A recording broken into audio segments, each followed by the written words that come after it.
Hello, and welcome to episode 417 of the Unauthorized History of the Pacific War podcast. My name is Seth Baird, historian and deputy director of the Mississippi Armed Forces Museum here at beautiful but wet Camp Shelby.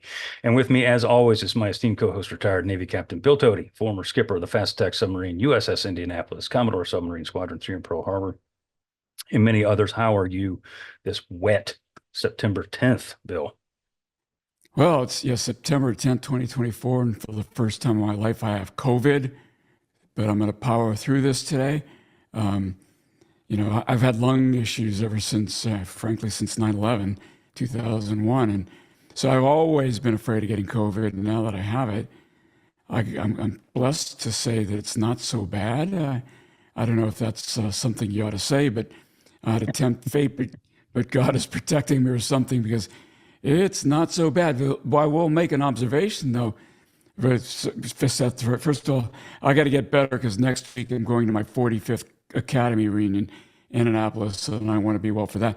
But the second observation, this is the 17th episode of season 4, and we're in March of 45. Is this going to be a 70-episode season, Seth? I don't know. I'm sure a lot of our viewers or listeners are sitting there and they're answering that question for you, and they're saying, yes, please. But I don't know. It didn't really dawn on me until you just said that yeah, it's 17. We're only in March, but and we haven't even touched Okinawa yet. And that's going to be a Guadalcanal-esque string of episodes for all the right reasons. Yeah, there's definitely a lot to talk about. And the one thing, my OCD that powers my everyday decision making is kind of driving me crazy, is we've ping-ponged a lot this season, between months, and my mind, as going back into 44 too. Yeah, Right. yeah. So I'm kind of like, ugh. I had half a mind to say, hey, you know what, let's schedule this earlier, but the hell with it. We'll roll with it. But on the COVID section, I do hope you feel better, my friend. I have been there several times, so I do know it does suck, or it can, for sure. So on with today's show. Prowling some 50 miles off the shores of Kyushu, Japan, Admiral Raymond Spruance's Fifth Fleet was conducting a second day of aerial operations against the Japanese home islands. For weeks, the fleet had been operating at a tempo that even the vaunted Task Force 58 had yet to operate at. Men hadn't slept in days. Hot chow had become a distant memory, and the ships of the Big Blue Fleet hummed with activity 24 hours a day. Tension aboard the ships, especially the carriers, was high. Kamikaze warnings, inbound bogies, attacking bandits, and the corresponding damage as a result of Japanese attacks had the men of Task Force 58 pretty much staying at general quarters all day and all night long. To say that life in the fleet was hectic would have been an understatement. The date was March 19th, 1945. Task Force 58 was just getting the first strike off, bound for Kure Harbor, with reports that Japanese carriers and the super battleship Yamato were in port. We're going to cover this in a later episode. The carrier had been working up for the morning strike all night long, with their crew working through the night to prepare for this day's strikes. Planes on her flight deck, over 30 of them, were stacked, parked tightly on her stern, fueled, armed, and ready to go. Below the flight deck in her hangar, many of the aircraft were unarmed, but there were a handful standing near elevator number 3, specifically, that were armed, a ready package for the next strike.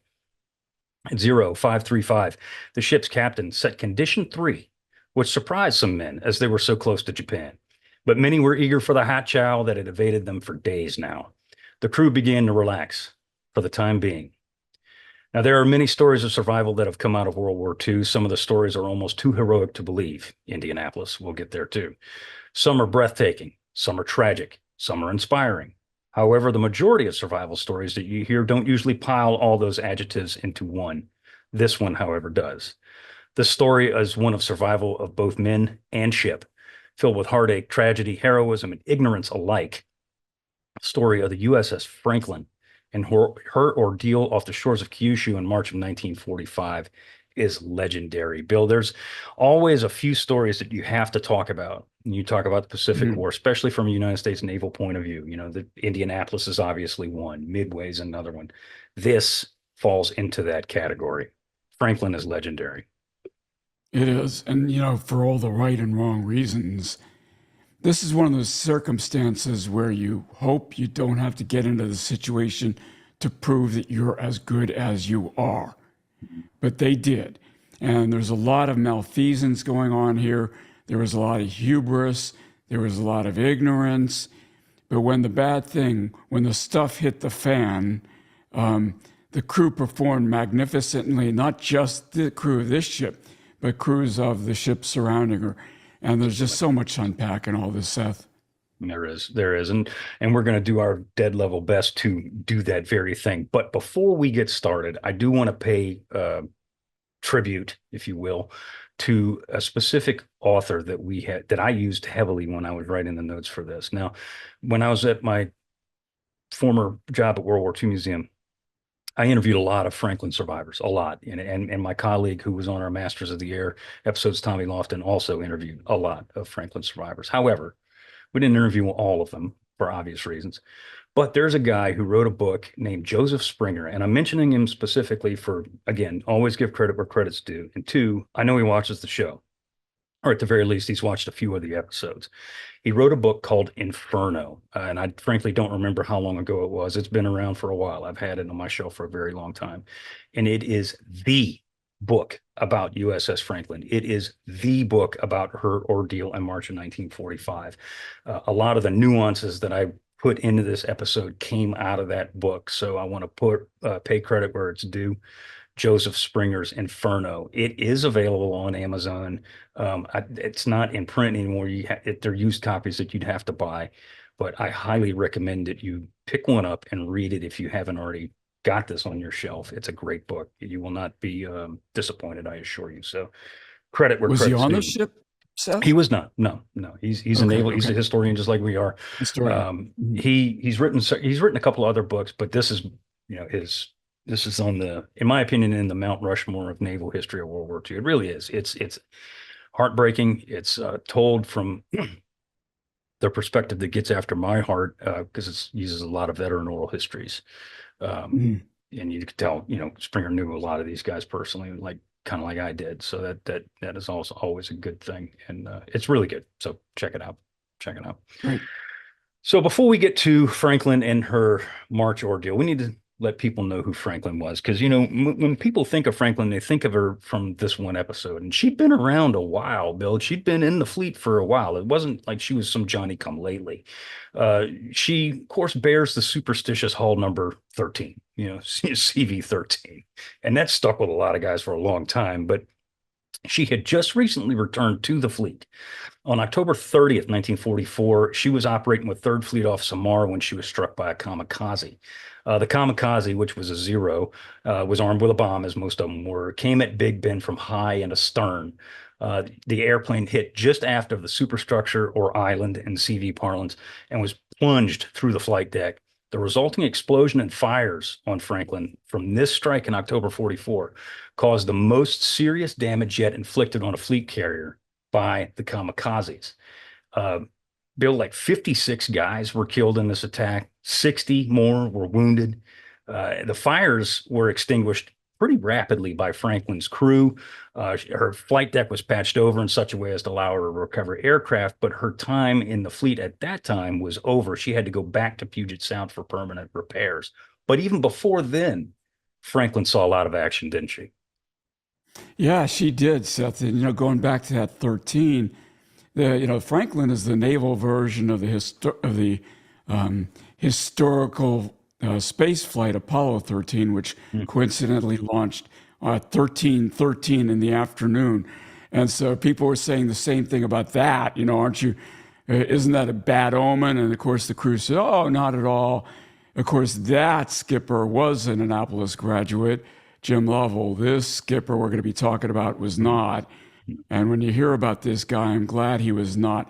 And yeah, but Franklin had served all over the Pacific by this point, even though it was a relatively new ship. He was bound for Puget Sound after the kamikaze struck. But previous to this, it was part of Task Group 58.2, embarked with Rear Admiral Frank Davidson as the flag officer. It was his flagship, in fact, for the majority of Franklin's time in theater.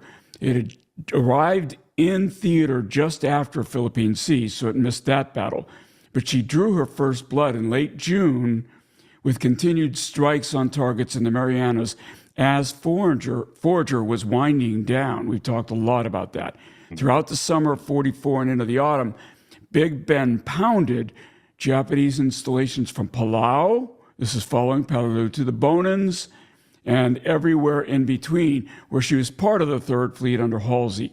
Franklin played a large role in the air battle off Formosa, as well as the Battle of Leyte Gulf, and most of that battle's entanglement, Seth. So she's very busy, right up to the point where she gets hit by this kamikaze.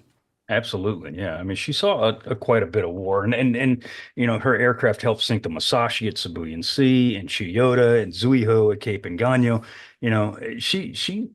She was around. Like, she got a lot of licks in on the enemy before they got the final win in on her. By the 27th of October, Franklin was concentrating on Japanese shipping around Mindoro, and this is right before she gets hit by the kamikaze. Much like the rest of the Third Fleet, she was worn out by the end of October anyway, without the kamikaze strike. A rest was in dire need for the crew and the ship alike, although it was not the rest she wound up wanting to receive.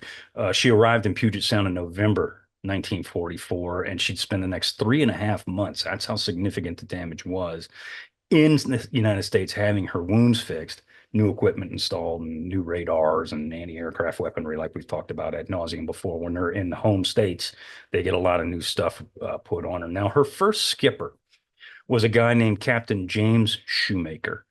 He was a strict disciplinarian, but he was well liked among, and we're bringing this up for a very significant reason. You're going to see why in just a few minutes. Shoemaker was well liked amongst the crew of Big Ben, in her rank and file. They really did like the guy. They knew that he was a strict disciplinarian. He was a hard ass, but he was a good guy. He was cordial. He was just and fair, is how they described him. He was stern, but he was also practical. These are words from the crew. He would listen to the crew, and his officers and the crew in turn respected him, feeling like he truly, truly did care for the crew of his ship.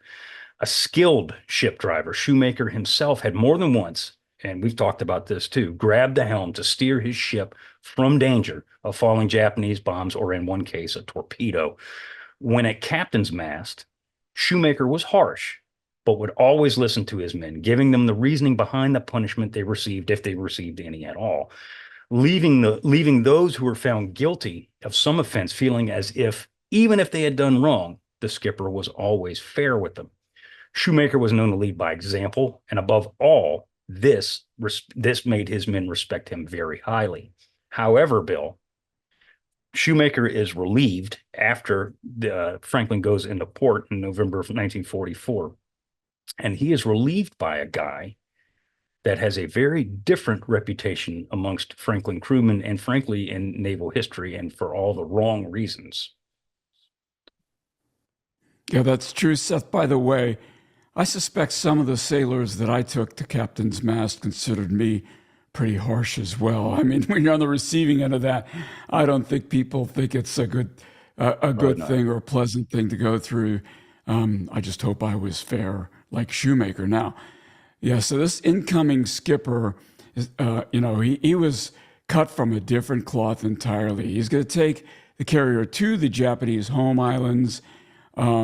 November 7th, 1944, Shoemaker turns, it's a change of command, standard change of command. Most of the time we do it in whites. I suspect they did it in whites for the ship as well. But this guy's name was Leslie Garis. I think that's the way it's pronounced. You're going to correct me if I'm wrong, Seth, but that's he's how one I of the say most, it. So. Yeah, okay, good. He's one of the most controversial and polarizing skippers of any ship in the entire war in World War II. And you're going to find out why here as we go through this episode. We're going to get another maybe hour and a half of why this guy was unimpressive. So Garis had is on paper a rather impressive naval career. He was born in 1898, Rochester, New York. He enlisted in the naval militia. So remember, some states had this, some states kind of do still have it, even though it was semi-sanctioned. In 1914, he was enlisted in the naval militia.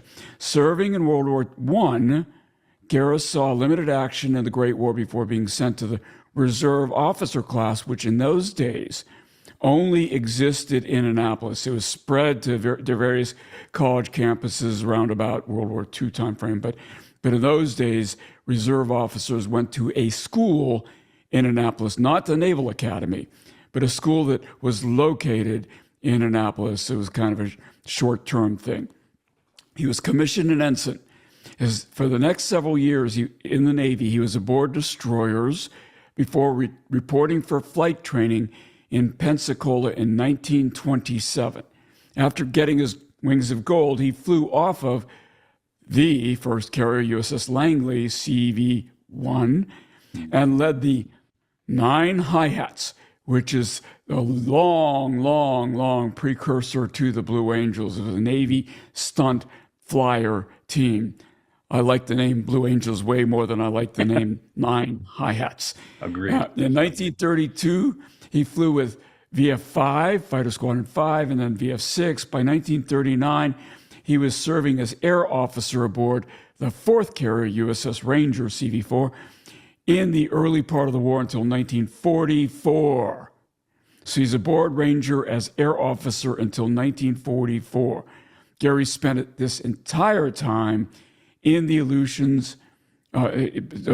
Gary spent some time in the Aleutians as CO of Fleet Air Wing 4 as well. So he's kind of got a very channeled career, let's say it that way. He doesn't serve any large number of ships and a lot of different combat operations, but it's not like Ranger didn't see combat, Seth.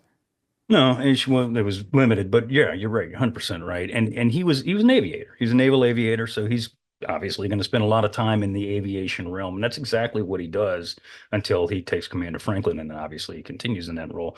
He was known as a tough and quote hard charging guy. He was almost universally detested by those who served under him, be it enlisted man or officer. It did not matter.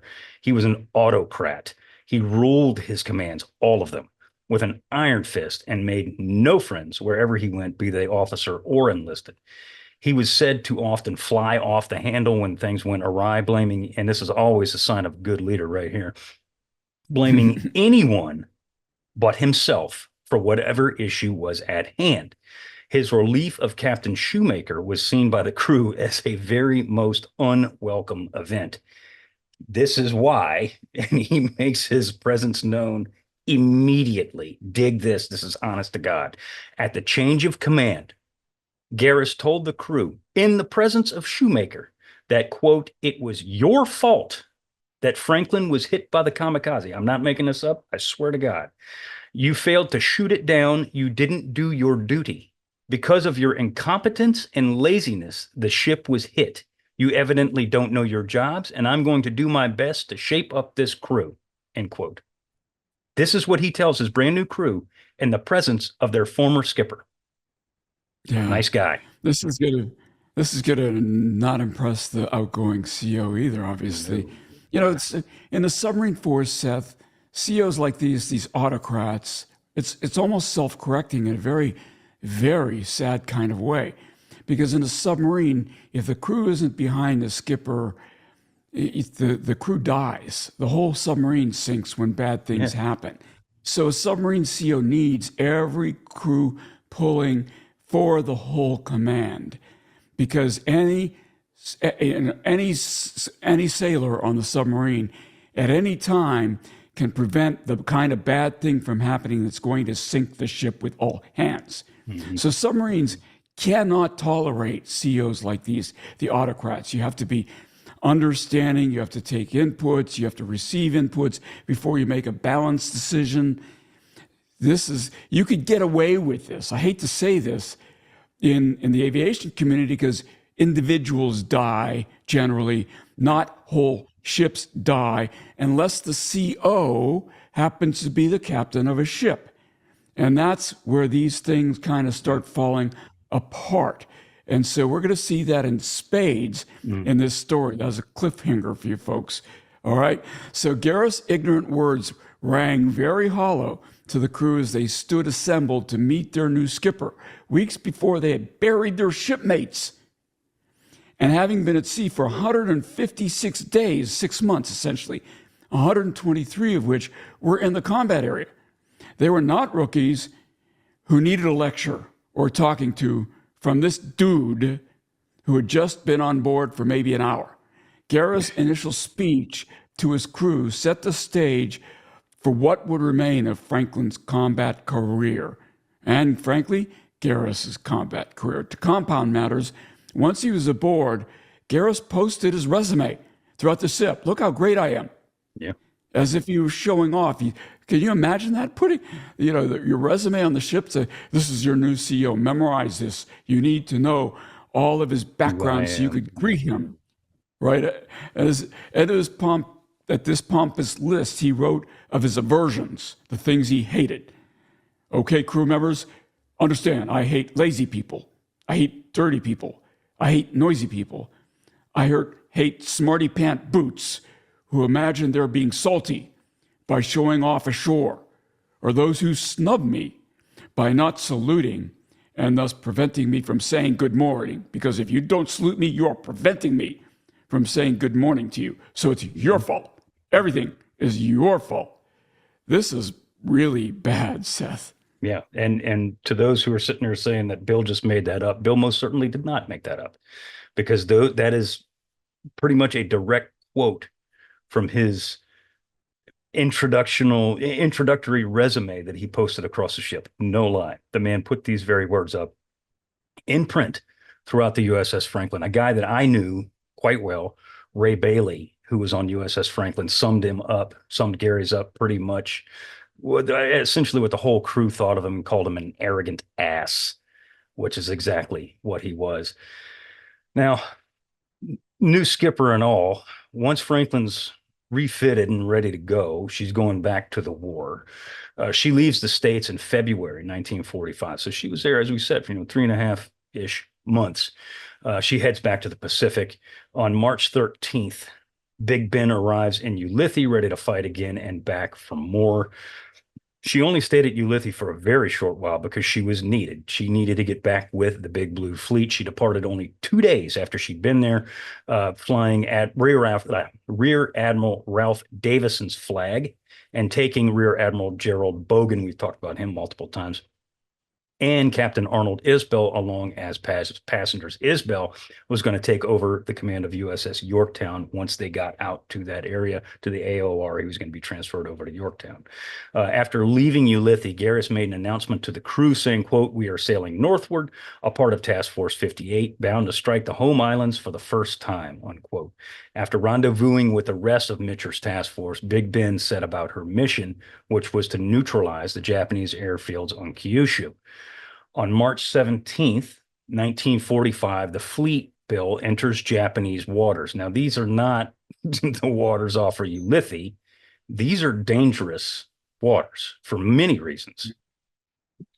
Yeah, they are obviously kamikazes, but not just kamikazes, sea mines. Mm-hmm. Sailors escorting destroyers and cruisers destroyed no less than 24 drifting Japanese mines. These are the kind you see in movies with the barb sticking out, that when the barb breaks off, boom.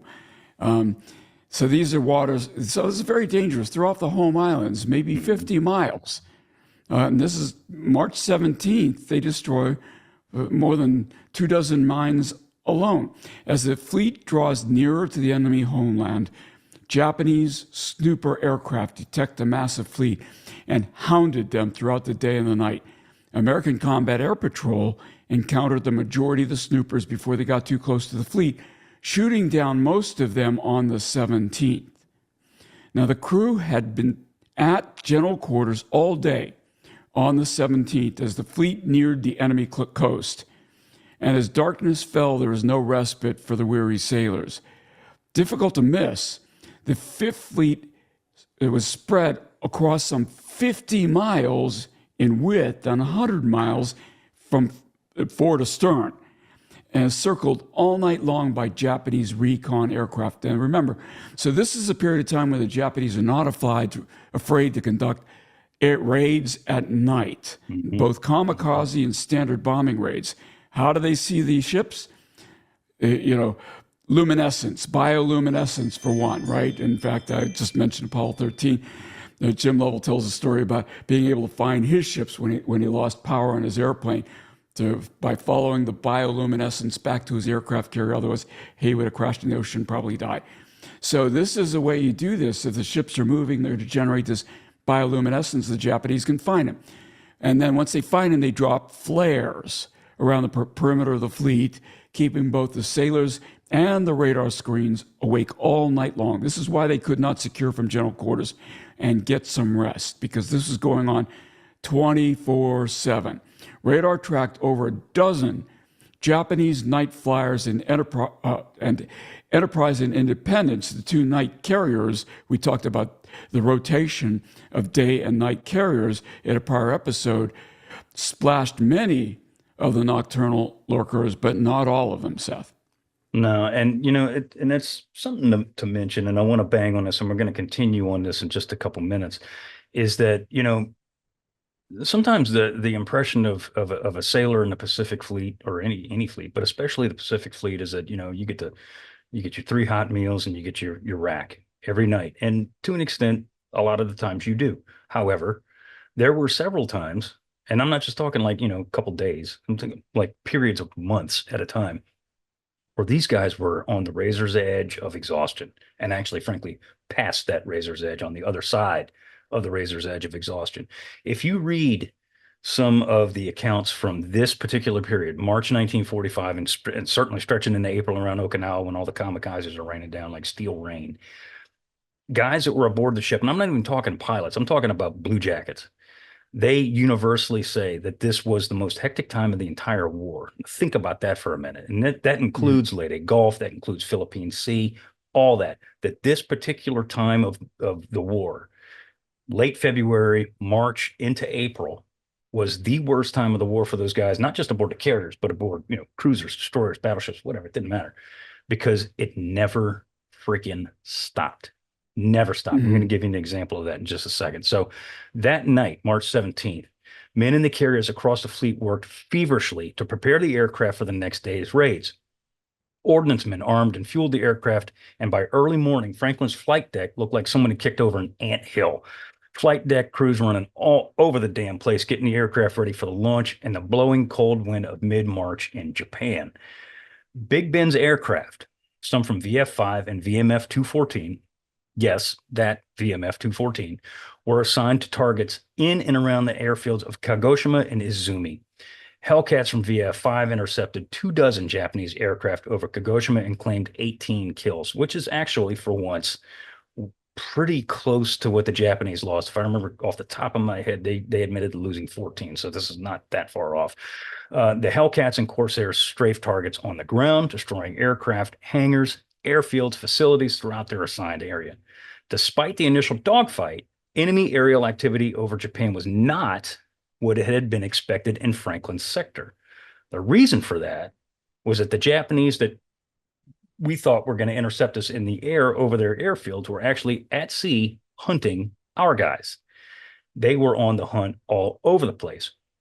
Japanese aircraft hit the fleet over and over and over again throughout March 18th, sailing under a low cloud ceiling. And we kind of talked about this when we did that episode on the home island raids with John, but we purposely kind of skipped over this to stick with the Franklin story on this particular episode. But this low cloud ceiling it offered concealment for the Japanese aircraft as they were coming in.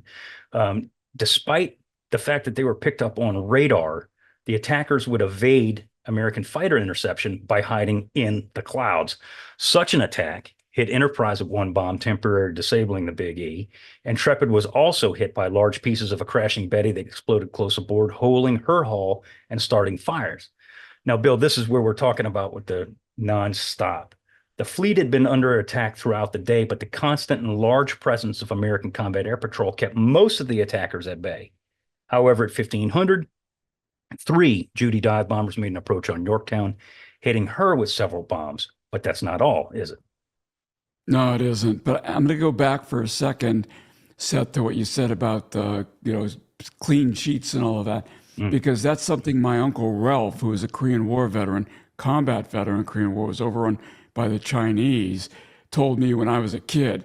Kid, if you ever join the military, join the Navy, because you get to sleep in clean sheets, not in the freezing mud like I had to. And I still remember that, but I got to fast forward into when I was on a submarine and I brought a Vietnam War veteran onto my boat. And he said, "Oh, I would never want to be on one of these. At least when I was ashore in Vietnam, I felt like I had some control over my fate. You guys, right? You have no control over your fate." I want to say, yeah, we do. We have more than you think. But anyway, getting back to the point here, I guess it's all perspective, right? So, Right. yeah, the fleet had been under attack throughout the day, but the constant and large presence of American combat air patrols kept most of the attackers at bay. However, at 1500, three Judy dive bombers made an approach on Yorktown, hitting her with several bombs. That same day, on March 18th, photo recon detected a high concentration of Japanese warships in Kobe Harbor in the inland sea. We call the Sea of Japan. Several Japanese aircraft carriers were found, as well as Yamato. Clearly a high priority target, the fleet made preparations for the next day's strike as at the Japanese warships. For Franklin's crew, the night of March 18th and into the 19th was just more of the same. Radar officers had been tracking targets, more than a dozen of them, all night long. But if you can't see them, you can't shoot them. The radar tells you they're there. But if they're in the clouds or it's night and you're not seeing the glow from their exhaust or something like that, you can't shoot them down. Night fighters found some, but not all. Each time the radar picked up a target, the crew went to general quarters again. Each of these new alerts further deprived the sailors across the fleet of much needed rest. And this is kind of the whole point, is you're fatiguing them. You know, it's like the football strategy, up the middle, up the middle, up the middle, trying to wear down the defense so you can hit the knockout punch, right? So I'm mixing my sports metaphors here, Seth. That's right, though. But that's kind of, as it was on March 18th, 19th, the majority of the fleet had been awake for more than 48 hours without any sort of respite due to constant enemy intrusions. And on Franklin alone, the crew had been called to general quarters 12 times in 6 hours. At sunset, Big Ben landed the last of her birds, but the task group behind the ship was under attack, and thus Franklin and her consorts were at general quarters until nearly midnight, Seth. Mm-hmm. Yeah, and it's not over after that. At 0100, a Japanese torpedo plane flew over Franklin, right over top of her, intent on making a run on USS Hancock, which was steaming to Big Ben's port side. Gunners from the showboat, USS North Carolina, shot down the nocturnal intruder. Just after 0300, GQ rang again, as two groups of bogies appeared on radar screens inbound. Night fighters tracked them, but there was no rest for the weary. Just before dawn on March 19th, Big Ben launched 30 F-4Us armed with Tiny Tim rockets, bound for the Japanese naval targets reported the day before. Finally, at dawn, at 0617, radar screens were clear. Captain Garis ordered a modified Condition 3 Zebra on all of Big Ben's AAA batteries. A curious call, Bill, as I put in the notes, so close to the enemy homeland. Now, I know you can describe this far better than I, but Condition 1 is basically attack is imminent. Like it is about to go down. Condition 2 is kind of just a little bit less than that. That basically says, stand by. We're probably going to get hit, but you can relax a little bit. And Condition 3 is you can relax a little bit more, but still be on your toes, for lack of a better term. The key here is they're only 50 miles from Japan, though. Go ahead. Yeah. Condition 3 is pretty relaxed. Condition 2, you man all the watch stations, but people can rotate to go eat and things like that. Condition 3, there's some watch stations that aren't manned at all. And so if you're talking about Condition 3 on the AAA batteries, I just can't get my head around this, Seth. No. Not at all. Not at all. And so, what's going on in this guy's head? And usually I can kind of have a glimmer of an idea. Not this time.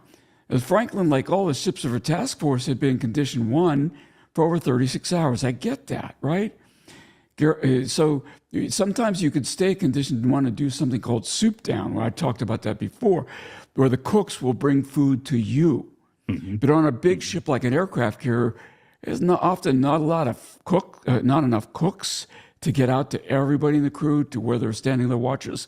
And there's some watches you don't want people eating at. So that becomes a limitation. That's why you sometimes go to condition two. Garis later said that he placed the ship in condition three so that men could get some rest and some hot chow. It's one thing you could do in condition three is some people could actually hit the bunk, right? Which they did. And so I get that. Look, if you've been up for 48 hours, you are essentially useless. I understand that. And that happens, by the way, in combat ashore as well, as any Marine can tell you. You get these 20, 30-minute cat naps. But you could do that at sea as well. Right now, technically, you're not supposed to do that. But if you've been in condition one all these times, right, sometimes you just can't help it. And it's better than sending everyone to their bunk or sending people to their bunk. So again, this is kind of egregious in my view. And as history will prove, it was the wrong decision. Conversation among the men in the chow line generally centered on why the ship was at condition three. Even the men couldn't understand it, right? Right. Right. People aren't going to stay at their watch station if they're told we're establishing condition three. They're going to do what they're told to do. Because frankly, even if as an individual, say I'm going to man my gun, if I don't have my loader, I don't have my target guy, an aimer, and things like that, it doesn't do me any good. The whole crew has to agree. The whole gun crew has to agree. So if you're not at condition two or one, basically, nothing you could do as an individual. Franklin and her fellow ships were a mere 50 miles from the Japanese shore. We keep saying this. It was well known that the Japanese liked to attack at dawn. Garis knew this. Yes. And it was customary for U.S. Navy ships to go to GQ every dawn and every dusk, every single day. Franklin, unlike the other ships in her formation, was not at general quarters that day at dawn. And the only thing I could think of, Seth, is Garis was asleep. And he didn't leave proper standing orders to say, wake, establish, come to general quarters at 30 minutes, 15 minutes before dawn and wake me up. This is the only thing that logically makes sense to me, Seth. But he wasn't. That's the key. Is that, yeah, I mean, Really? yeah, no, he was wide awake. And the thing is, All right. I mean, I get you. I understand what you're alluding to, and I agree.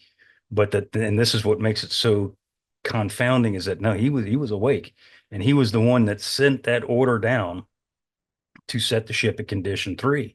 And again, not to beat the dead horse, but you are 50 miles, 50 miles from the coast of the enemy homeland. And yeah, I know your boys are sleepy and exhausted and just smoked. I get it. I understand. That's a 15-minute flight, right? Keep that in mind. Yeah, maybe if you less than that, if you're really cruising. But I mean, you're not 500 miles. You are 50 miles from the coast of Japan.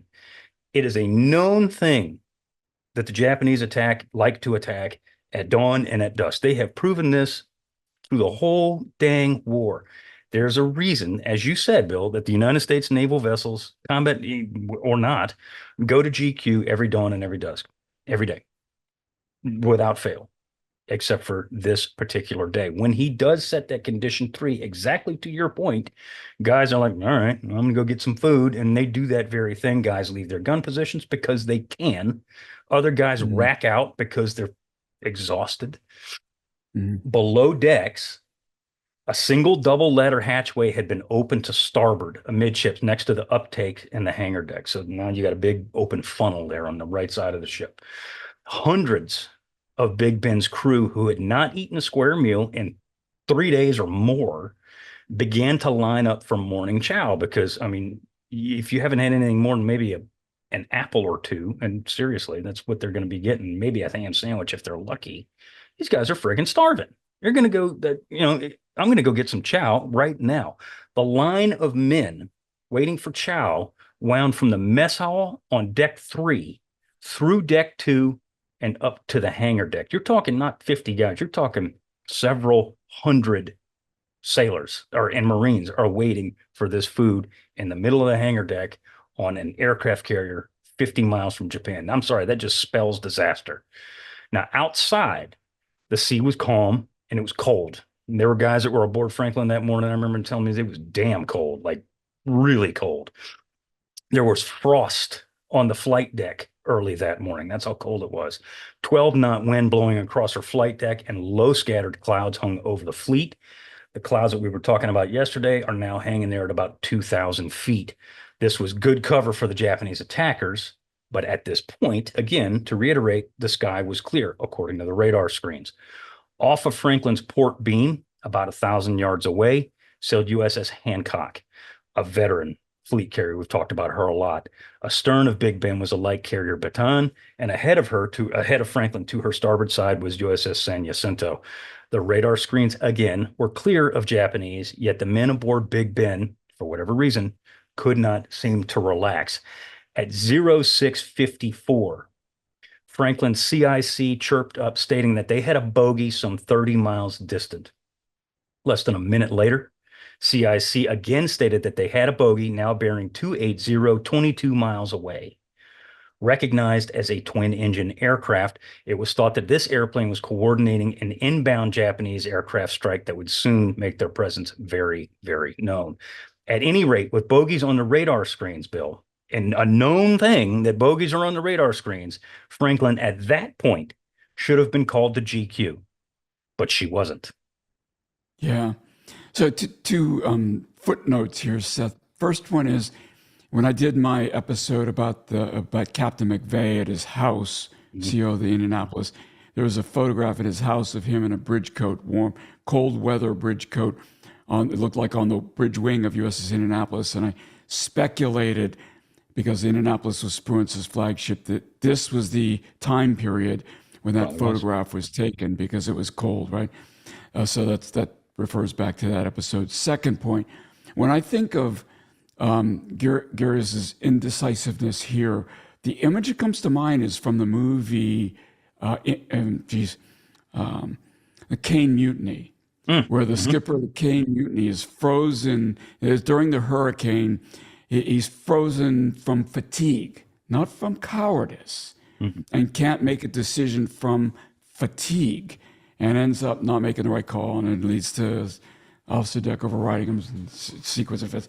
I'm not suggesting that Garis was a coward or anything like that, but when you've been up for, in this case, he might have been up for 48, 72 hours, Probably. you are in a mental fog and you cannot make appropriate decisions. And some guys drive themselves to the point where this happens without realizing they're actually putting a crew in jeopardy by doing it. You need to get some sleep. I don't know. I'm speculating here, Seth, but getting back to the point, at 0657, Franklin's deck crew began to launch the second package of the day. This is the flight deck crew. At that moment, Combat Information Center again reported a bogey bearing 290, 24 miles away and closing. As soon as the bogey appeared, it disappeared, popping in and out of the low-hanging clouds. Remember, some of the radars, the lower frequency radars, can map the clouds, right? So if they'll see the precipitation in the clouds, and so anything that's in the cloud, it won't see. Other radars can see through the clouds, depending on the frequency. But this Judy dive bomber used the low-hanging clouds to its advantage to evade U.S. radar. At 0705, Hancock radioed Franklin and stated that her lookouts had spotted an enemy aircraft but had lost the target visually. Garis, now apparently alert to the situation, called CIC to confirm. CIC reported clear screens. They couldn't see the airplane. It was in the clouds, being masked. Spooked by the incoming calls, Garis calls the gunnery officer of all things and orders him to order his crews to open fire on any target they could see without further orders. So he basically gives the gunnery officer what we call weapons hot. You could fire without waiting for command. Mhm. Yet the captain still did not announce battle stations for the crew, who were, for the most part, completely unaware of the situation. So you're afraid enough to give your gunnery officer the weapons hot clearance, but you don't have your DC parties manned. You've got Nothing. people in chow lines. You're not in a defensive posture. You don't have all the lookout positions manned to see the incoming. So this is crazy. Yeah. Are we giving you the impression that this is crazy? It's criminal. That's because it is. Honestly, It is criminal. you're a captain of a ship and you're not a captain in charge of a garbage scow. This is a fleet carrier in the United States Navy, and your job is to obviously drive that ship. But your job is also to protect that crew. Bill, you're a former ship driver. You need sub driver. You know this. Instinctually, that man should have said, okay, I've got multiple reports coming in, and there's a bogey around here somewhere. We can't see him. I don't care. Boom, general quarters now. And all those guys that are in line for chow, snaking their way through the hangar deck around the airplanes and everything, they're gonna scatter like cockroaches when you turn on a light in the kitchen. They're gonna be gone, and they're gonna go to their GQ stations. And at the very least, they'll be prepped for what may, or as we all know, will come. And they're not. They're not. And in my opinion, that's criminal right there. I agree. So again, I'm another segue. I keep doing these footnotes, Bring Seth. it. But when we talked about McVeigh, and I think it was a season 1 episode, and we dealt with the myth that Admiral King had a vendetta against McVeigh. Right. I remember. I think Sam Cox was our guest for that episode. Sam correctly pointed out that the CNO has to approve orders for every commanding officer of a flagship in the fleet, right? And so Sam's point was, if King had a vendetta against McVeigh, the way to exercise the vendetta is to silently not approve his orders to be CO of Indianapolis, which is Spruance's flagship, and nobody would have ever known. McVeigh would have just kind of quietly gone into the night. King would have exercised his vendetta, and nobody would have ever known. Therefore, it's stupid to surmise that King had a vendetta against McVeigh. Here's the point I'm making here. Garis was the commanding officer of a capital ship and a flagship. Right. Because of that, King had to approve his orders. His background must have been well known, and yet he was approved for command of this very important ship, making stupid decisions like this. So BUNAV, which we call BUPERS today, this is malfeasance on their part to approve this incompetent, inept skipper. I mean, this goes all around. King's fingerprints are on this too. We'll play that later when we talk about awards handed out as a result of all this action. But yeah, I mean, this is bad. Word spreads around among the gunners and lookouts to be on alert for enemy aircraft that had been sighted. And shortly afterwards, CIC reports a bogey now some, get this, 12 miles distant. It was 30 miles right now. It's 12 miles distant off of Franklin's port beam, right? So it was astern. Now it's come around to its port beam. And this is the way you do it, right? You look like you're not attacking the ship you're really trying to attack, and then you change course to try to get some surprise, the element of surprise. The bogey appeared to be closing. So now it's on the port beam closing. The forward fire control director picks up the target, and that was reported to Garis. Still no battle stations. 12 miles. Yeah. Vanishing again from the radar clutter into the clouds. There are hundreds of American aircraft around, too. They're trying to separate the Judy from the hundreds of American aircraft that are in the air en route to a strike package of some CAP airplanes up. 30 seconds later, Hancock radios Big Ben in the clear, says that we got a bogey, distance to you now 10 miles. So even Hancock's in the picture trying to alert Big Ben to the presence of this bogey. And still nothing. At this exact moment, 53 of Franklin's aircraft were still aboard, ready to launch, with some 45 aloft for the morning strike. 31 of the aircraft were on the stern, spotted for launch, fueled and armed. Engines running and props whirring, right? So the pilots, as soon as cleared for takeoff, they go. The Franklin's package was ready for this immediate launch. Seth, okay. So now it starts to get interesting. Yeah. And I want to stop and pivot back and go back to what you just said about Hancock reporting in the clear, radioing via TBS in the clear to Franklin that they have a target 10 miles and closing on, well, they haven't said closing on Franklin yet, but they said 10, distance 10. And before they said distance 12 appears to be closing.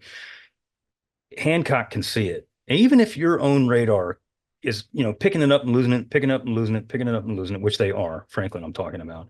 At the very least, you got another big boat right over here saying, hey, hey, there's something over here you need to be aware of. And it's just like going right over their head, right over Garis' head. So, I mean, he's literally had 6 warnings so far that there is a potential shark, a potential snake in the chicken coop here. There's a problem, and he's yet to do anything. Aside from what you just said of what's on top the carrier, inside the carrier, 22 other aircraft are parked in her hangar. Most of these were without fuel and weapons, but some were armed. Specifically, there were 5 F-4Us were armed and fueled near Franklin's number 3 elevator, awaiting transfer to the flight deck. They were fully loaded with fuel, machine gun ammunition, and Tiny Tim rockets. The Corsairs were ready to go. All they needed was the deck to clear, and they were going to be put up on the elevator, and they were going to go too. Total ordnance, get this. Total ordnance on the flight deck and hangar that morning was absolutely amazing. This is what's on the airplanes, on her deck, and inside her hangar right now at this moment in time. 66 500-pound bombs, 10 250-pound bombs, 17 Tiny Tim rockets, plus thousands of rounds of 50 caliber ammunition and avgas. One spark could absolutely doom the ship and all aboard at 0708, with most of Franklin's lookouts gazing to the port side of the ship where the reported bogey was last seen. The Judy dive bomber that had been evading radar dropped from the clouds some 1,000 yards directly ahead of Franklin. To Big Ben's port, lookouts aboard Hancock again radioed Franklin in the clear, stating, quote, "Bogey closing you," end quote. The Japanese pilot, of whom, to my knowledge, we've never been able to identify who it was, dropped his bird and closed the fleet carrier at over 300 miles an hour, almost top end for the Judy dive bomber. He snap rolled his Judy to correct his dive and bored in. I put in the notes, this was no inexperienced suicide pilot. This guy was a highly experienced, clearly, a highly experienced dive bomber pilot who had been doing this for quite a long time, because reports are, as he came in, he was off target. He snap rolls his plane, lines up, snap rolls again, and comes directly in on Franklin like a dart right for the bullseye. On Franklin, the forward Mark 37 fire control director locked in on the target, and the number 3 5-inch 38 mount forward of the island opened fire, but missed widely. The gun captain then switched from radar control to manual to correct his aim, but by then it was too late. The Judy pilot hit his release, and 2 bombs, and we'll get into this discussion in a second. Theoretically, 2 bombs carried by the Judy dropped and headed towards the Franklin. Aboard Big Ben, most of the crew topside never even saw the thing. It was moving so fast that the crew was not on alert, so the majority of those on the flight deck had no idea that a threat was even imminent. Lieutenant Junior Grade Bob Frank, a member of the V2 division who was topside, recalled, and I quote, "I was standing behind the flight deck officer listening to the engine of an SB-2C when all of a sudden I heard an explosion. I looked up and saw sections of the wooden flight deck flying up in the air," unquote. Now it's on, Bill. Now it is on.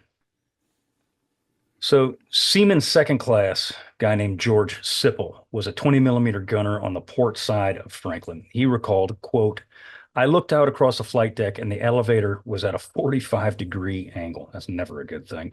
I ran over there and looked down through the shaft, and it was just a raging inferno down below. There was so much heat coming through the hole that I had to back off. Three of us ran and got a hose, but all we got out of it was steam. We tried another hose, but that was steam. Evidently, the water lines were shattered. Bill, this was in literally within seconds of that bomb detonating, and we'll get into the significant damage down below in just a minute. But like that, it's almost already out of control on Franklin. Yeah, kind of interesting that some of the pilots, some of those people topside, thought that one of the pilots sitting in his airplane had, on the stern, had accidentally fired one of his Tiny Tim rockets, USS Forrestal style.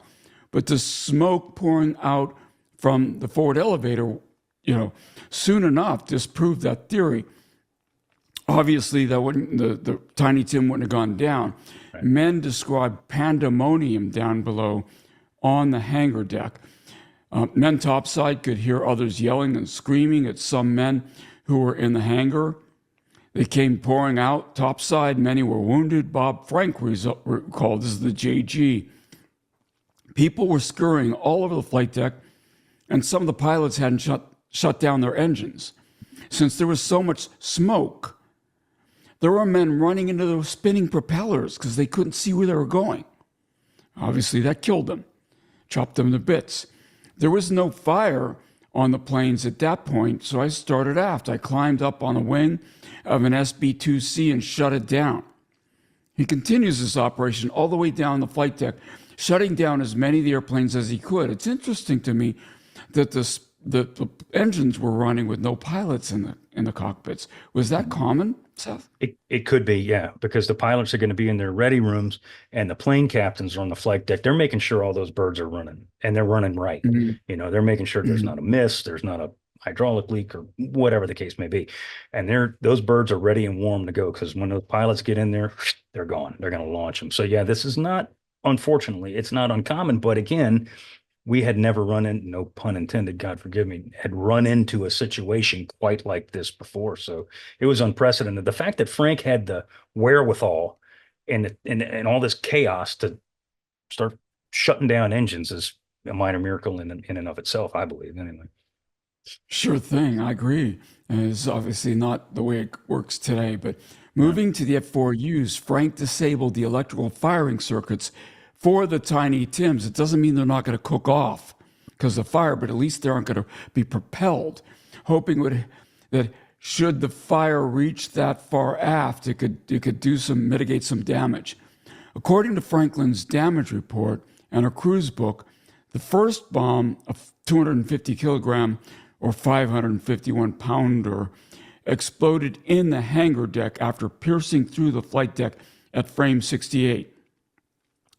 Piercing the flight deck by the forward 5-inch 38s, the bomb hit the armored deck of the hangar at frame 80 below the intakes and the deck edge elevator. The 2.5-inch thick steel worked as designed, as it did not allow the bomb to penetrate deep into the interior of the ship.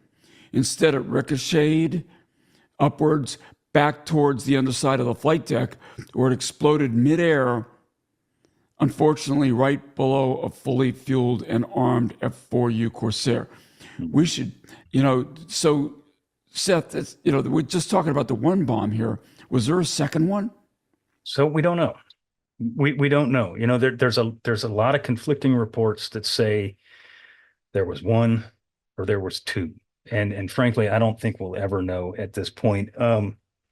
There was a lot of, obviously, there's a lot of things that happen after this. The two or one bombs explode, and then that sets off a chain reaction, of multiple explosions. So some of the after action damage reports done by the United States Navy, which said that there was a second bomb, it may not have been because there was so much crap literally flying everywhere that it's almost impossible to tell. And I mean, Judy's generally did not carry two bombs, But that's not to say that they couldn't, because they could. They had the oomph, for lack of a better term, that they could carry two bombs if need be.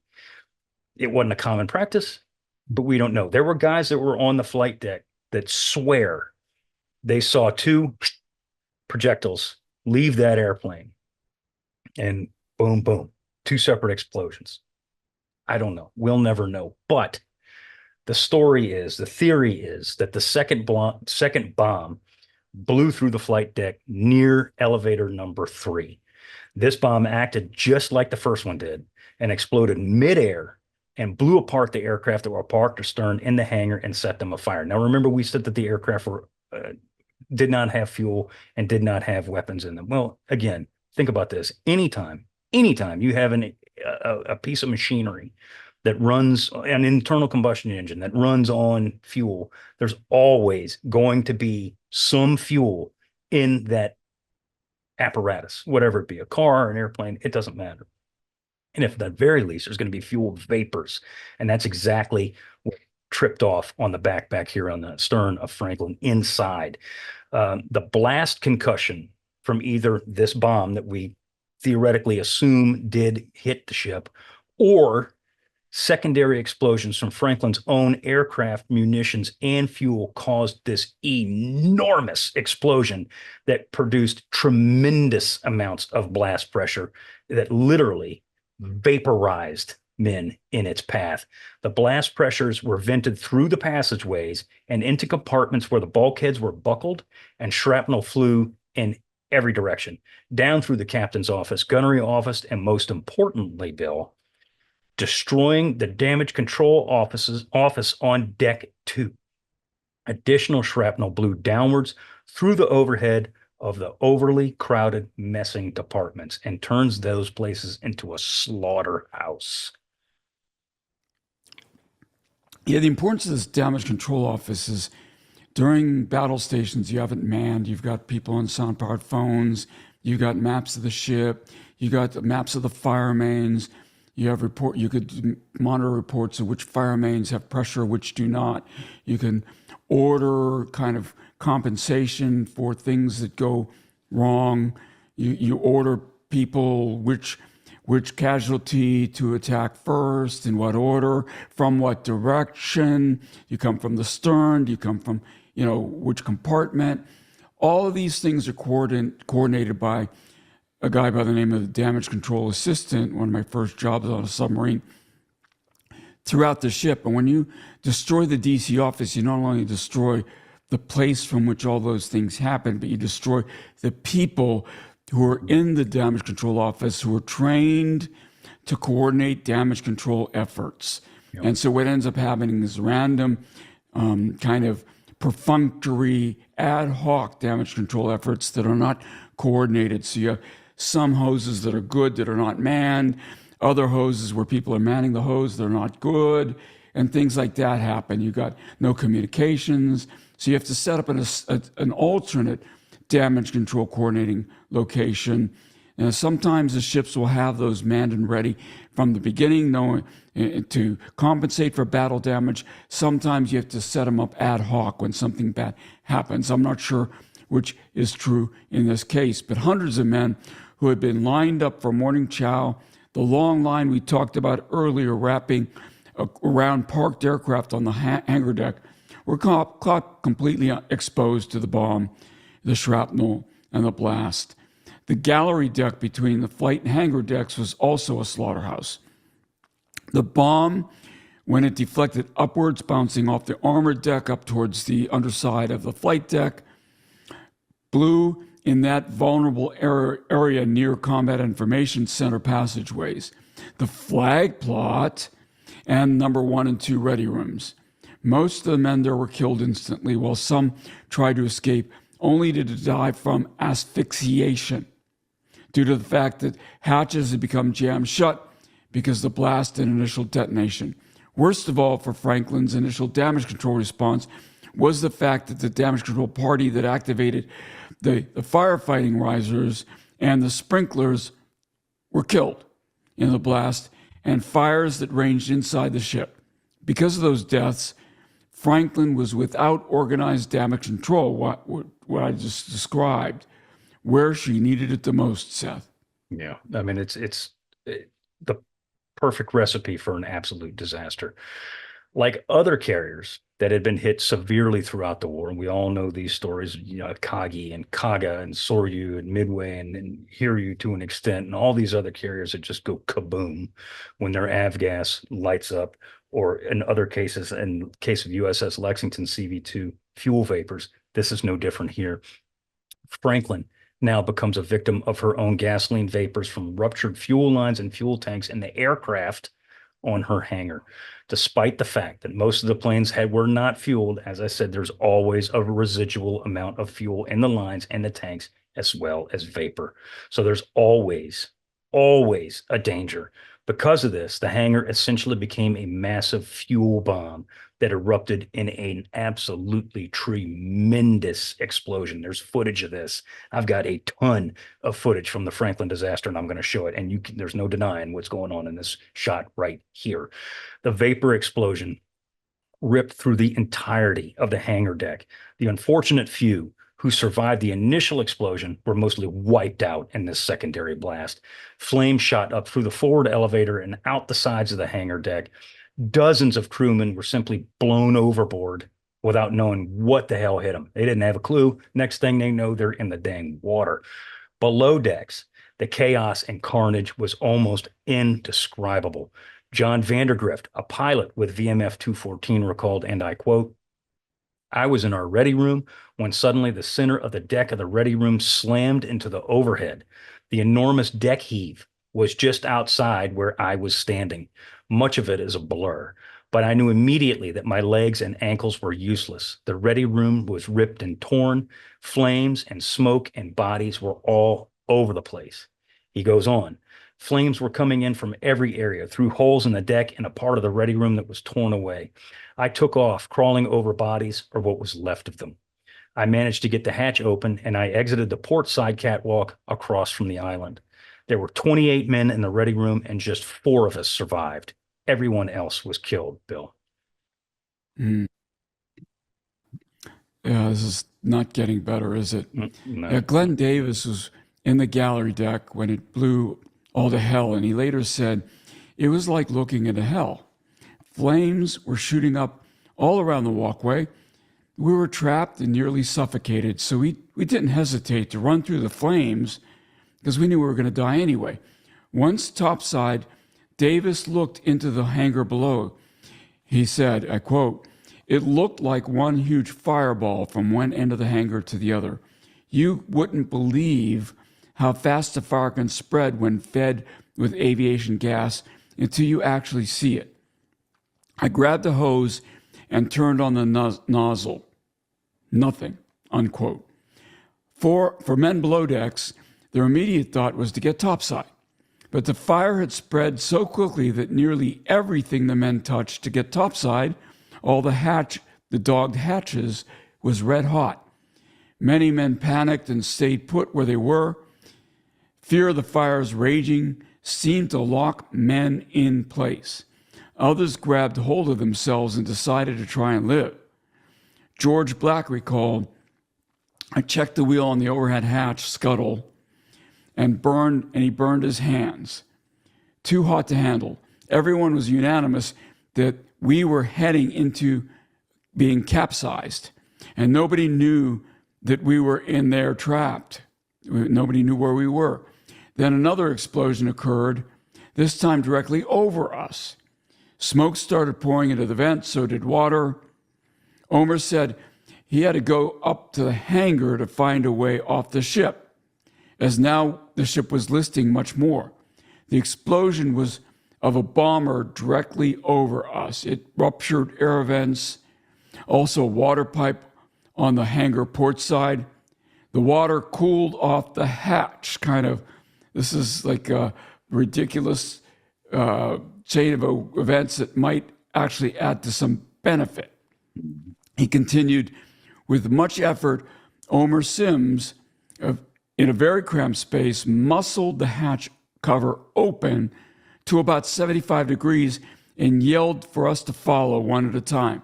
It now became a race in time to get 13 men out before we're consumed by smoke and asphyxiated. I started yelling the number count as each man squeezed through the hatch. 4, then 5, 8, 9. And I pushed number 10 through by his buttocks. 11, and then I was coughing and reeling in agony, Seth. Yeah.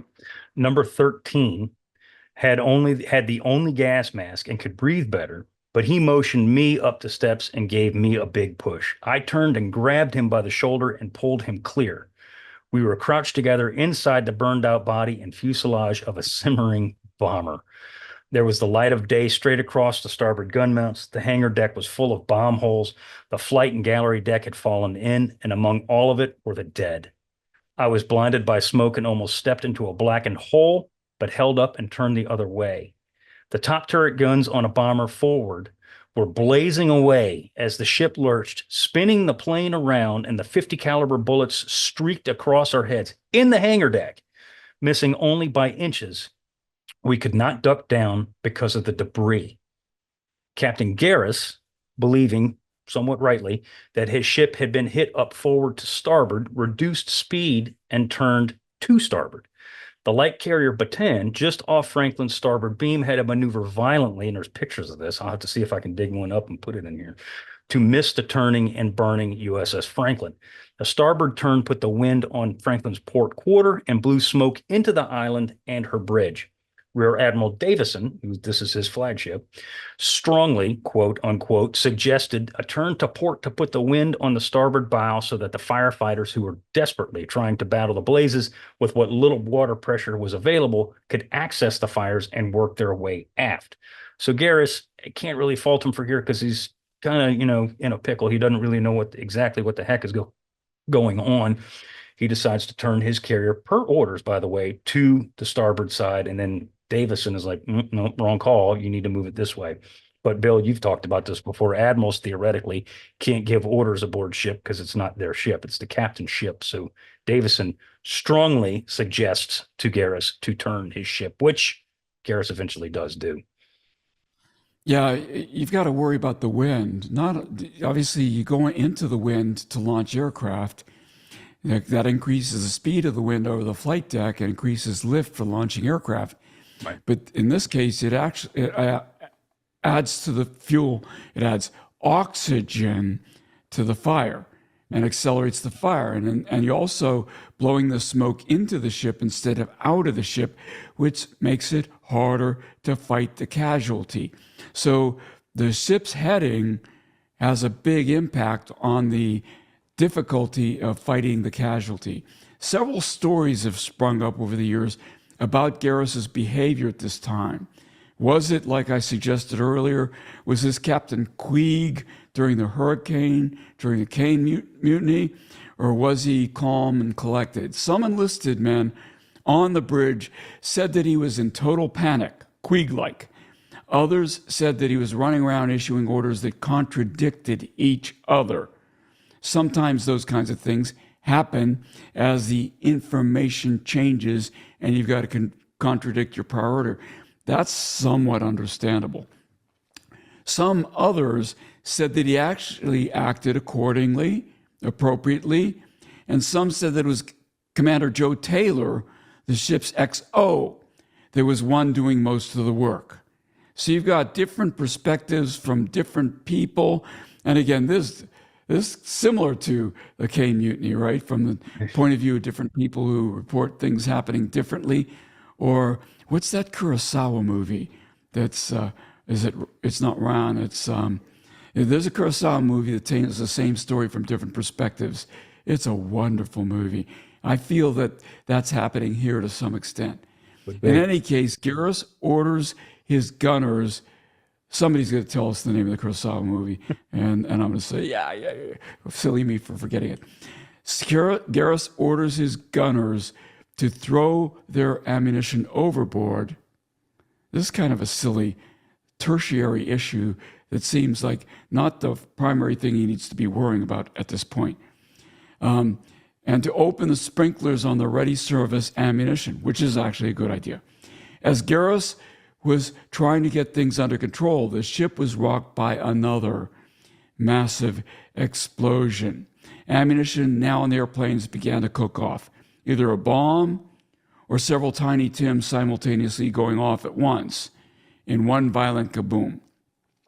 2 minutes after the fuel vapor explosion, this one, which is even more violent, shakes Franklin to her keel. Seconds later, another explosion just as powerful goes off. Now with fires raging aft, the fuel and ammunition in the Hell Divers, Avengers, and Corsairs on her deck also begin to cook off. Seth, this just gets worse and worse. It's a catastrophe is what it is. And the thing that I want to stress is that this happens within minutes. We're taking a long time to describe it because we want to get as much as like we always do, get as much detail as humanly possible in this. But this is like boom, boom, boom, boom, boom, boom, boom, boom, boom. I mean, this is within a span of just, a few minutes that all this just goes to hell in a handbasket. I mean, just kaboom like this.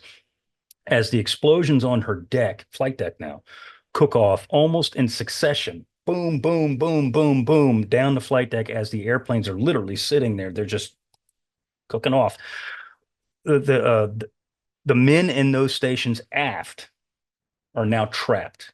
They have nowhere to go. For them, they had two choices. They could either stay at their post and more than likely die because they can see the fires coming at them like a wave, or they can jump overboard. Many of these guys on the stern end of Franklin choose the latter. Communications aboard ship were almost universally out. Men below decks scrambling everywhere, trying to get topside, were without any direction from higher up. Electrical power and lights were knocked out in parts of the ship, adding even more chaos to the situation. My old friend, Ray Bailey, who was working in the mess hall on deck 3, was tossed into the bulkhead by one of the explosions. He recalled in the oral history that I did with him, quote, "Guys were going crazy in there. I don't recall who, but someone yelled, 'Knock it off, settle down.' And for the most part, they did.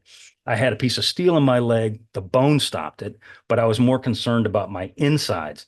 Something happened inside me because I started coughing up blood. The guy in front of me was on the deck with a belly full of steel.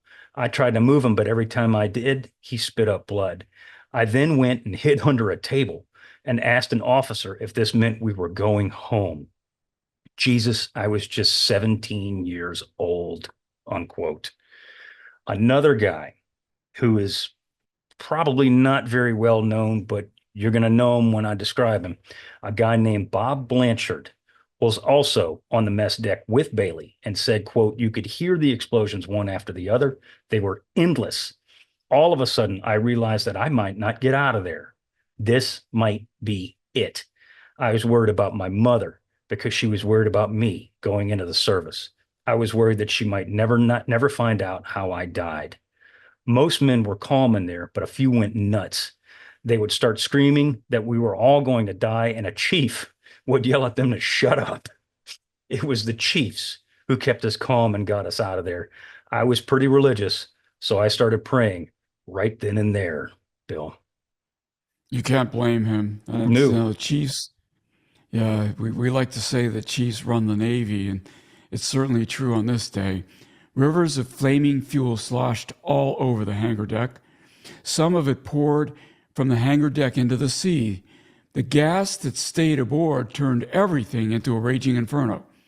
Crewmen caught by the raging inferno simply jumped overboard with no other choice. They weren't given the order to abandon the ship, but they had no choice. Bomb blasts continued to rock the ship every few minutes as more of Big Ben's munitions cooked off. Bob Frank, who we talked about earlier, still on the flight deck, recalled the growing inferno. The fires had really taken hold of the planes.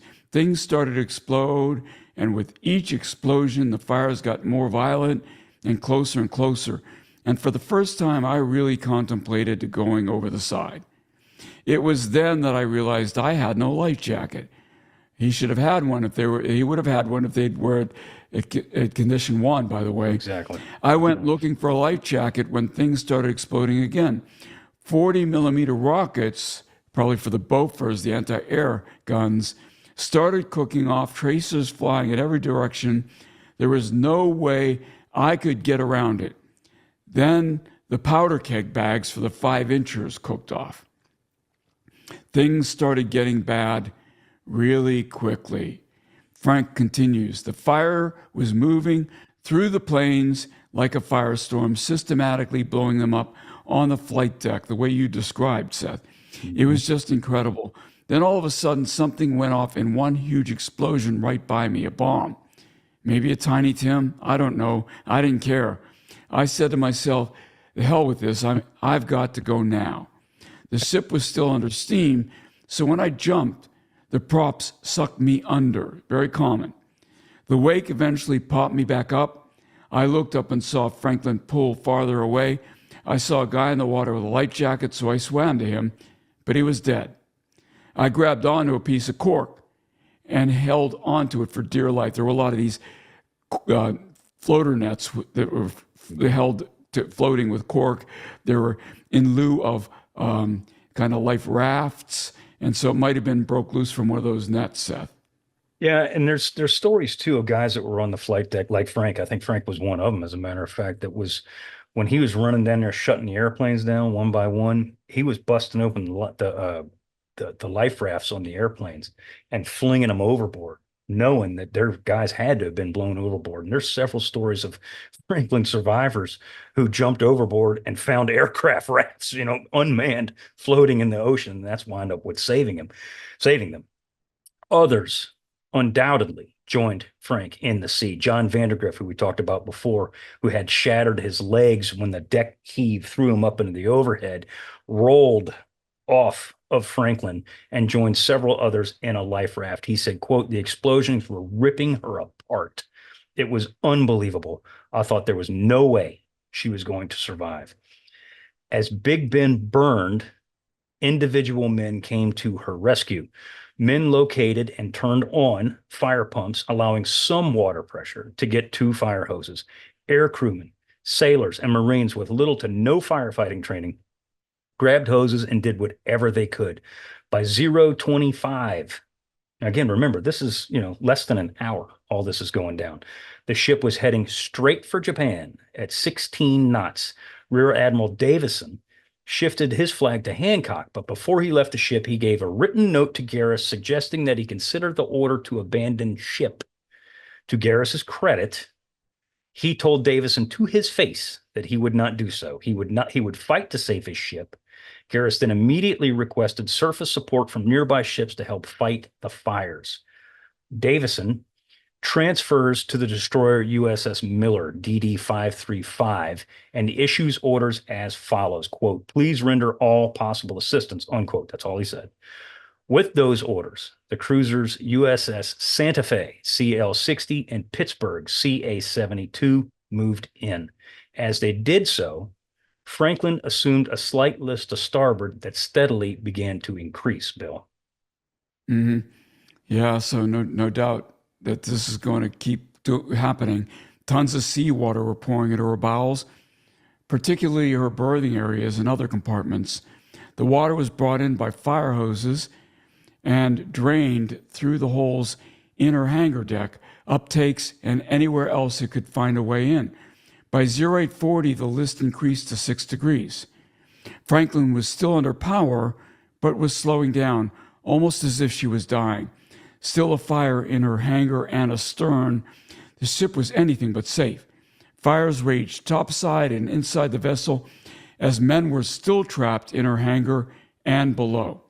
More and more chose to jump aboard, yet some still stayed inside and fought the casualty.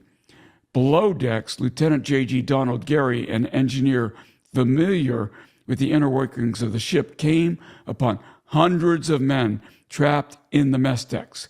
Gary, like many others, was trapped inside the ship on deck 3.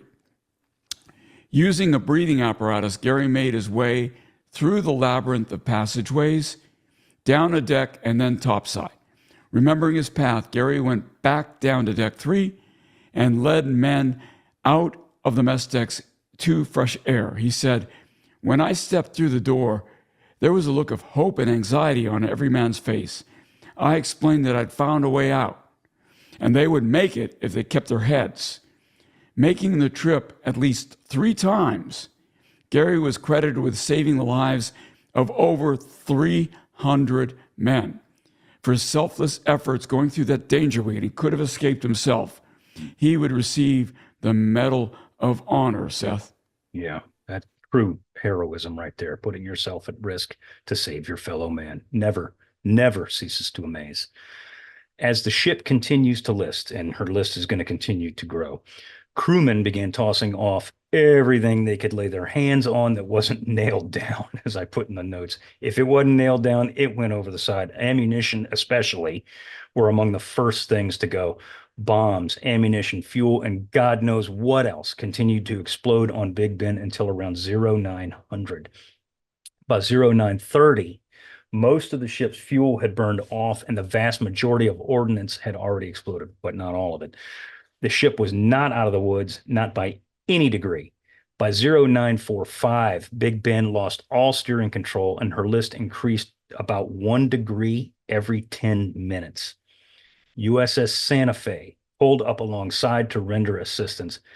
And I'm going to pause here for just a second. This is one of the true heroic moments in U.S. Navy seamanship here of the entire war. If you look at the photographs, of which I'll show as many as I can here, and the footage, of which a lot of it that you see of Franklin, the close-up footage of Franklin burning and exploding, was shot from USS Santa Fe, you'll see just how dang close this thing was to this just burning, exploding bomb. The captain of Santa Fe, Captain Fritz, was fearless, absolutely fearless. It had been over 2 hours since this catastrophe had begun, and Santa Fe slowly approaches the stricken carrier along her starboard side. She eventually settles about 100 feet off of her off of her starboard side. Her captain, Hal Fritz, ordered his crew to start fighting the fires aboard Big Ben. As he did so, the after 5-inch 38 exploded and burst into flames. Ignoring the obvious threat, Captain Fritz brought his cruiser even closer in an effort to help save the carrier and, more importantly, her crew. As Santa Fe moved in closer, her crew began to throw rafts to the men in the water and drop lines to those that were in the water that were close enough. Santa Fe crewmen pulled in dozens of wounded Franklin crew, many of them horribly burned and beyond help. Destroyers astern of Big Ben fished out nearly 1,000 of her crew that either jumped overboard or were blown overboard, Bill. Yeah, so inching closer, Captain Fritz brought Santa Fe a mere 50 feet from the raging inferno that was Franklin. Keep in mind, he has no idea whether this aircraft carrier is going to go boom sideways and take out basically everybody topside on the ship who's trying to help put out these fires. At 0952, a 500-pound bomb still aboard Franklin cooks off. The bomb explodes near the port catwalk and caused vicious damage, throwing equipment, men, pieces of men hurling up through the air. At 10:15, Franklin loses headway and swerves towards Santa Fe, causing Captain Fritz to cut lines and pull away.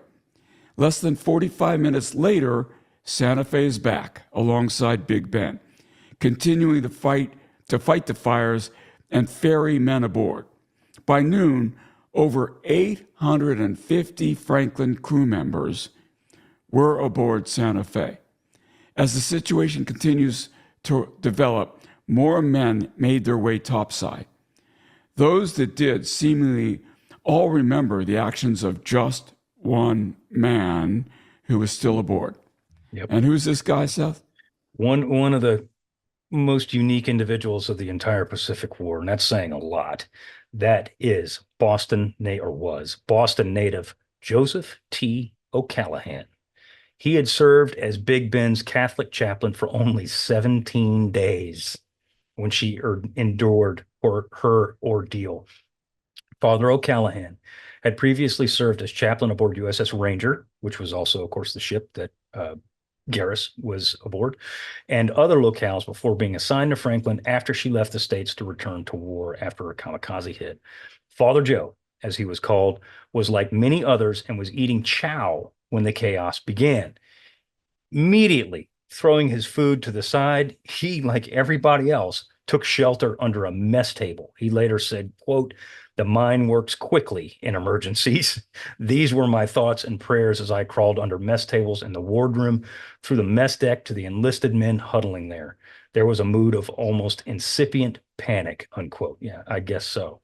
Realizing no one in the wardroom needed help at that time, and realizing that those topside probably did, O'Callaghan began to make his way topside, leading a column of men behind him, all the while calmly saying over and over again, "Single file, boys, one at a time, and we'll all get out faster." Men seemed to gravitate toward the priest, whose calm and cool voice soothed the guys around him. As he made his way closer topside, he saw a light and instructed those behind him to go forward. O'Callaghan and Chaplain Gatlin, there was another chaplain, or several chaplains aboard Franklin, stayed behind to administer aid to some 30 men who had been struck down. He later said Gats, he's referring to Chaplain Gatlin, and I saw each boy individually and prayed with them and comforted them the best we could. Not long, but long enough to give spiritual aid and some mental peace. Their individual religion, who knows? Their beliefs, who cared? And who would at such a time, Bill? Now, I referred to Bob Blanchard earlier. This is where you're going to know Bob Blanchard from. Bill, tell us about Bob Blanchard. Yeah, so remember, he's the guy who earlier had the thoughts about his mother as he figured he was dying and made his way topside and worried that his mother wouldn't know how he died. Having inhaled a lot of smoke, the fresh air hit Blanchard like a brick. Dropping to the deck, he grabbed his throat and said, his throat felt like it was on fire. I know what that feels like. Someone saw him lying there and, figuring he was wounded, placed a parachute under his head. Father O'Callaghan saw Blanchard and ran towards him. Father O'Callaghan knelt beside him and recognized him as one of his altar boys. Blanchard tried to get up, and O'Callaghan pushed him gently down and said, "Stay there." When he put his hands on Blanchard's shoulders and administered the last rites, then O'Callaghan took off. Blanchard would survive, but the images of O'Callaghan and Blanchard remain some of the most famous of the entire war. As Ray Bailey made his way topside, he ran into O'Callaghan. He was calling for me to man hoses, said Bailey. So I grabbed a hose and worked my way down the port side with him. Then he was gone. Mike Sansone of VMF 214, so this is a Marine, recalled, "We broke out hoses and went to work. Every time something exploded, it rained metal, gun parts, bodies, body parts, everything. Everyone would take off. Father O'Callaghan would bring everyone back together and make them calm, and we would continue to work. If it wasn't for him, who knows what would have happened, because there was no leadership on the flight deck. He was fearless."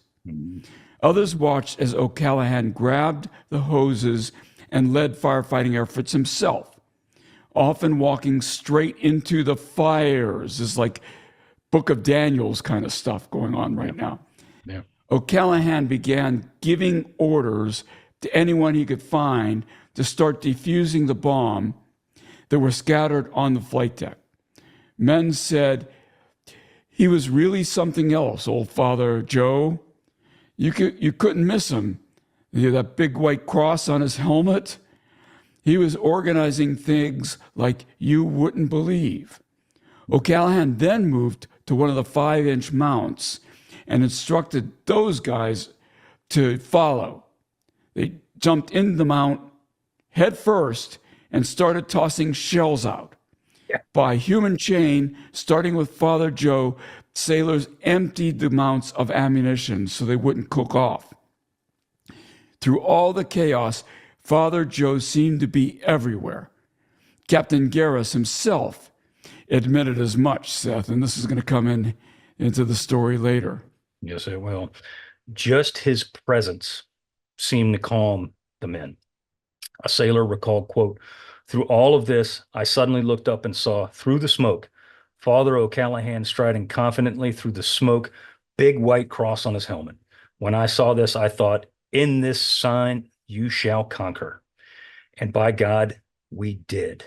Father O'Callahan, as we'll discuss in a few minutes, would receive the Medal of Honor for his numerous actions aboard Big Ben. He's not the only chaplain to receive the Medal of Honor, but No. definitely the most famous for sure, and And in rightfully fact, so.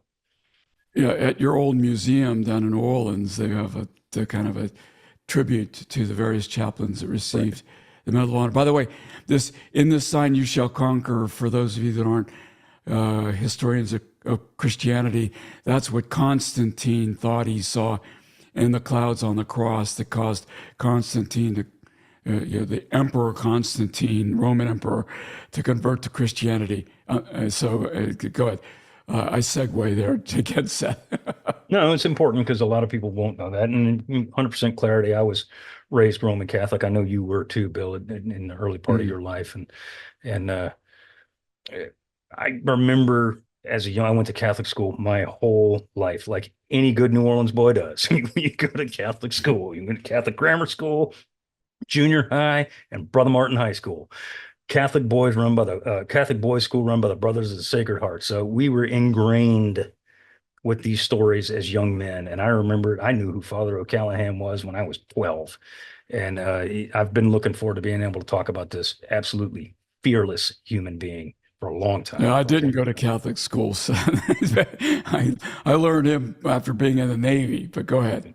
Yeah, he was an incredible human being. By noon, Big Ben's skeleton crew, and I say this because go back to the figures that Bill spouted out just a minute ago, over 1,000 guys were taken off of the ship, either 850 some odd on Santa Fe or the rest of them blown off the ship, had the fires under control aboard Franklin. Garis ordered his air officer to transfer all non-essential personnel and anyone who was not needed to save the ship. Hearing this vague order, and that is what is non-essential in a situation like this? To me, everybody's essential, but that's just me. Hearing this vague order, many men, stewards mates, quartermasters, air division, anybody who I'm not a DC guy. I'm not a gunner's mate. I'm not an engineer. Well, hell, I'm a radio man. Peace, goodbye. Left the ship and went to the USS Santa Fe. And I'm bringing this up because there's going to be repercussions because of this. Aboard the cruiser, it was thought that the sudden stream of men that had occurred, and guys are just literally flooding over to Santa Fe, meant that the abandoned ship aboard Franklin had been ordered. So Captain Fritz doesn't have a clue. Mass confusion reigned and would continue to do so for months in regards to Franklin's crew and Garis's vague order. Now, those of you who are wondering how those aboard Franklin got to Santa Fe, I'll tell you very quickly. They walked. How? How did they walk? Franklin lowered her radio mast on the forward part of the starboard side of her flight deck. There's big radio tower looking things. They lowered them at a 90-degree angle, and guys literally crossed over them aboard Santa Fe. At one time, actually, several times, Santa Fe and Franklin actually kissed. They were that close. So Captain Fritz brought his cruiser so close to the Franklin, which was still burning, that he allowed men to literally walk from the carrier to the cruiser. That's how close he brought this thing. Seamanship to the nth degree, Bill. Mm-hmm.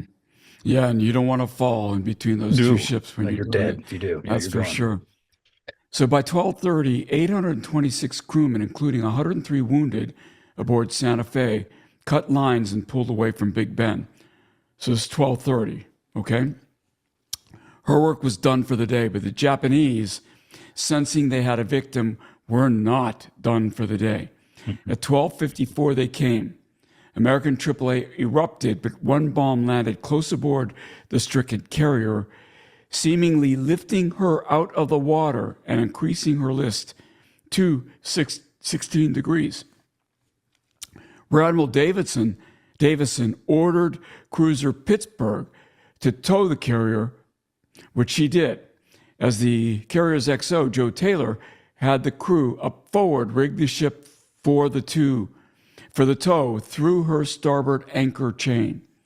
Without power, Taylor and the crew manhandled the anchor chain. No hydraulics to help you here. And carriers' anchor chains are massive. They manhandled it to the center line of the forecastle and shackled the tow line from the Pittsburgh to the anchor chain. At a given signal, Pittsburgh inched away from the big carrier behind her. And you don't want to be standing anywhere near that tow line in case it parts. It will kill you. By 1404, Pittsburgh and her train were underway a mere 50 miles from Japan at a speed of 4 knots, which is pretty fast when you're towing a carrier. Yeah. That's by 1700, the fires were under control as far back as number 3 elevator.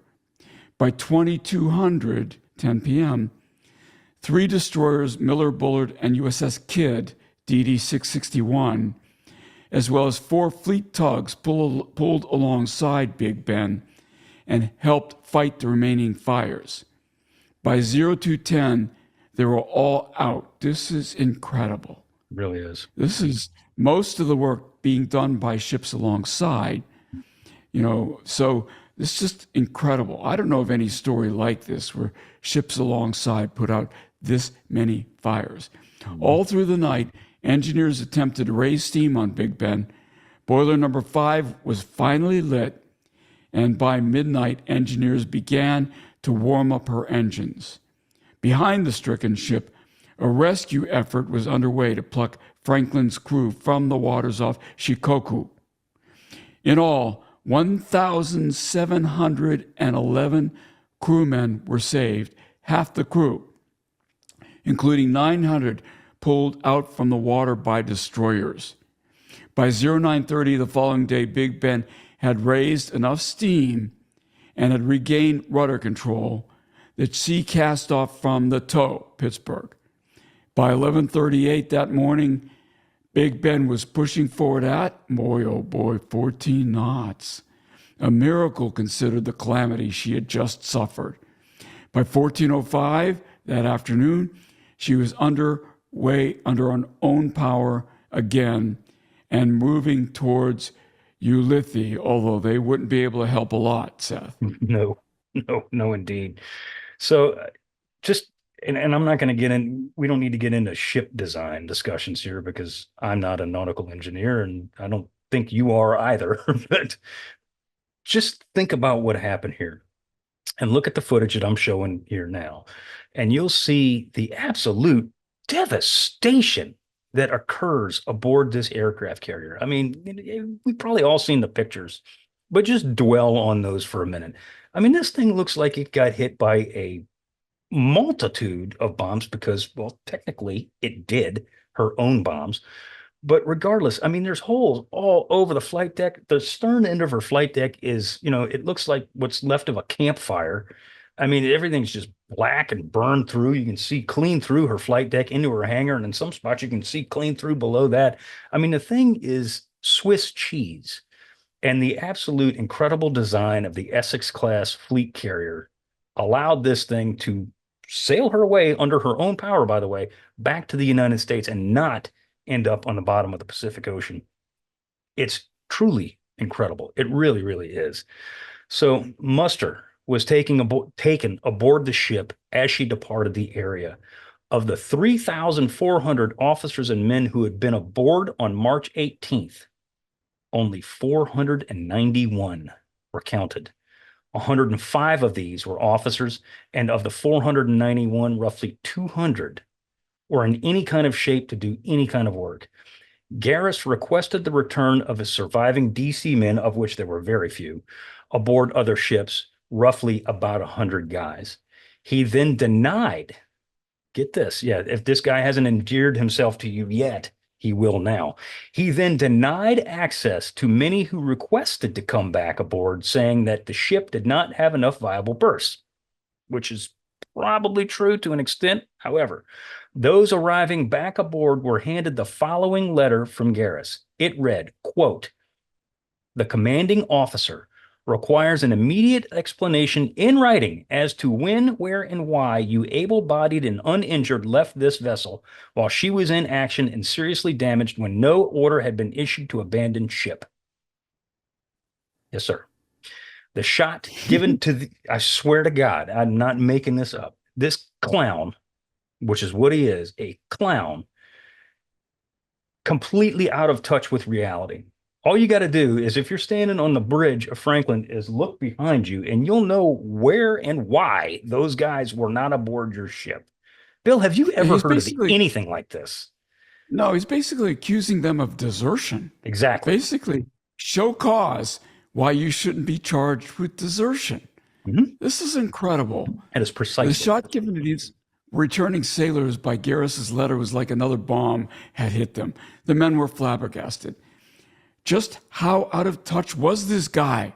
Yeah. To add further insult to injury, the survivors aboard destroyers and cruisers aboard the fleet learned that their captain had charged them with desertion and that the men aboard the ships across the fleet were from Franklin should be treated as prisoners. No lie.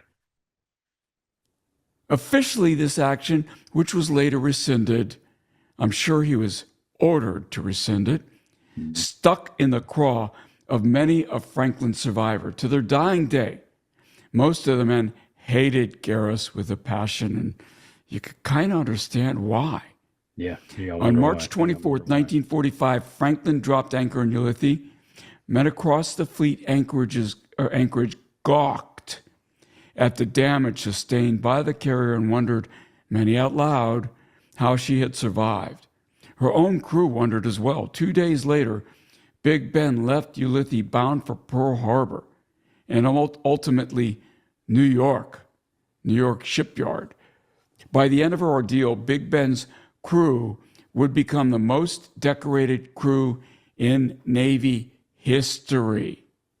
2 Medals of Honor, 20 Navy Crosses, 23 Silver Stars, 104 Bronze Stars, 237 Letters of Commendation. Seth, these are, this ship was definitely in combat when all this happened. But was the skipper one of these guys receiving one of these medals? Unfortunately, yes. Garis gets the Navy Cross for commanding his ship during the catastrophe. And we could argue whether he deserved it or not. But something that we talked about before we recorded that I wanted to point out is that, we talked about Father Joe, about Father O'Callahan, and he receives the Medal of Honor. Captain Garis tried to block that Medal of Honor. Joe O'Callahan was recommended for the Medal of Honor, and Garis initially attempted to block that Medal of Honor. But the story about O'Callahan's actions, plural, and the footage of him, by the way, kneeling over Bob Blanchard, which we've all seen a gazillion times, had already reached the populace of the United States. And Secretary of the Navy James Forrestal had to step in and say, oh no, Father O'Callahan is most certainly going to get that Medal of Honor. Because Garis felt that if anyone deserved the Medal of Honor, and he wasn't even including Donald Gary, who also was awarded the Medal of Honor, that if anyone aboard the Franklin deserved the medal, it was him. Yeah, it's I don't even know what incredible. to say. Yeah. I don't even know what to say. It's almost MacArthur-like in trying to engineer your own Medal of Honor. Yes, it is. Yes, so this actually had repercussions a few years ago. Again, I keep going back to the Indianapolis, but there had been this campaign since 1945 to get the Catholic chaplain on Indianapolis by the name of Father Conway, the Navy Cross. And there was a myth that chaplains would not be, or just kind of traditionally weren't awarded medals for heroism. And my friend, who was Secretary of the Navy a few years ago, Ken Braithwaite, said, this is all nonsense. And in fact used Father Joe as an example. Father Joe got the Medal of Honor and did indeed award Father Conway. This must have been 2020, 2021, 2019, maybe even. I'm losing. I should know this. Did indeed order after all these decades. Father Conway received the Navy Cross, and so it was kind of with using Father Joe's Medal of Honor as a proof point that this is not inappropriate for a chaplain. So this is pretty incredible. So official casualties sustained aboard Big Ben were astonishing. 798 men were killed in action, and a further 487 were wounded. This was the third worst single ship casualty rate behind USS Arizona during the Pearl Harbor attack and, dare I say it, USS Indianapolis, which was the largest at sea loss of life in U.S. Navy history. Yep. Franklin was eventually repaired and put in reserve, although she would never again see duty in the open ocean. She was scrapped, and in 1969 was the first Essex CV class declared unfit for further duty. So there's a lot going on with this ship. She had a short but very active life in World War II, but unlike your favorite ship, the Enterprise, which also survived the war, she lived into the 60s, which is amazing to me, Seth. Yeah, if you go on, there's a website called NavSource, NAV Source, and it's pretty cool. They have a lot of pictures of naval vessels on there, hence the name. And if you look under the section of aircraft carriers and find CV-13 Franklin, there's photographs of Franklin in, I forget where, I want to say San Diego, maybe. I don't remember. Regardless, she's there with the big igloo domes over her gun mounts. And this is in the 60s. She's still in World War II configuration. Still looks just like she did on the day before she was hit.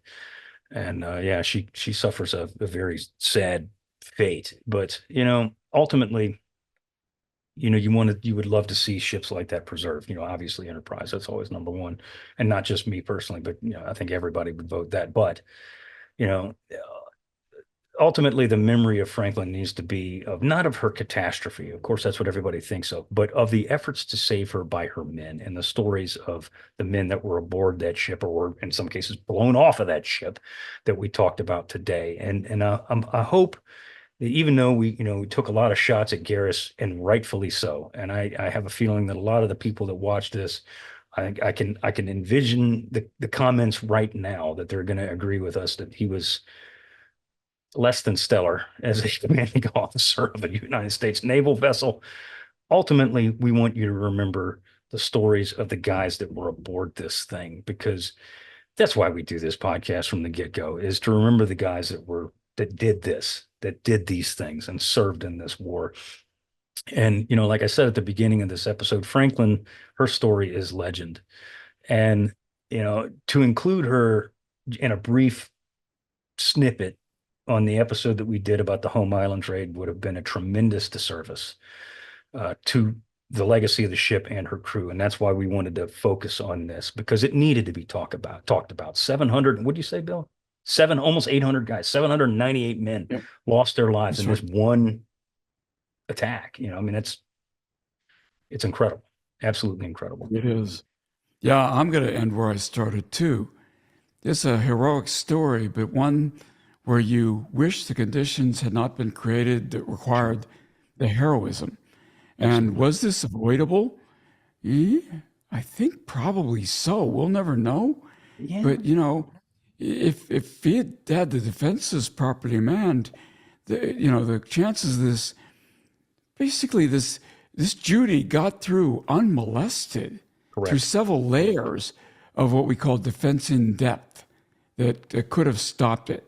Combat air patrol being the outermost layer, and there's excuses for many of them, but the final layer of defense is what you call point defense, which is where the ship using its own guns to defend itself. And because the lookouts weren't properly manned, because the watch stations weren't properly manned, and so on and so forth, that point defense was essentially rendered, non-existent, unavailable.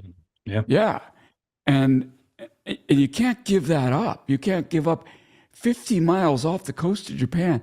You can't give up any of those layers of defense because all of them are needed. When all of them fail, that's a failure of the largest order. Mhm. Because the whole point of having those different layers is that if one fails, there's another backup and a backup to the backup and so on. But by standing down and going to condition 3, there were no backups. Right. And that was Garis's decision unilaterally. Yeah. So no, this falls at his feet. No, no, 100% agree. 100% agree. I mean, you know, would the AAA have shot him down if they would have been at GQ? Maybe.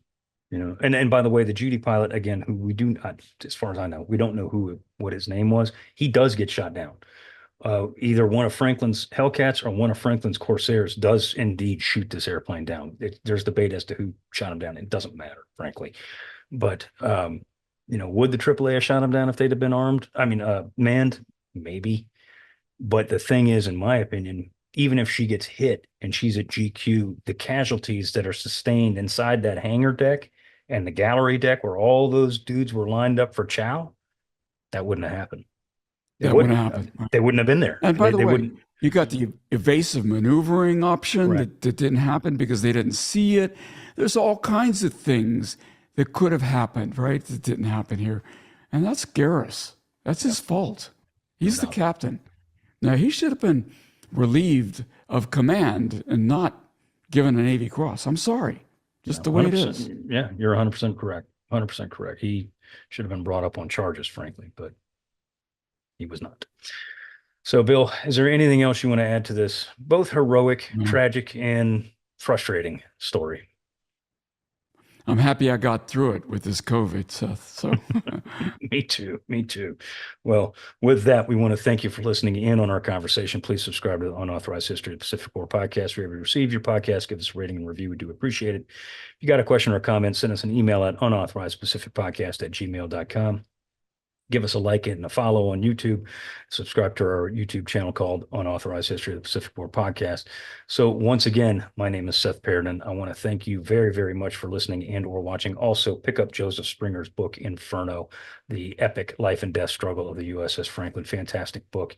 It'll go into even more, surprisingly, detail than we did here. So again, thanks very much for listening and or watching. Bill, take us home. and I hope I'm in better shape when I see you again next week.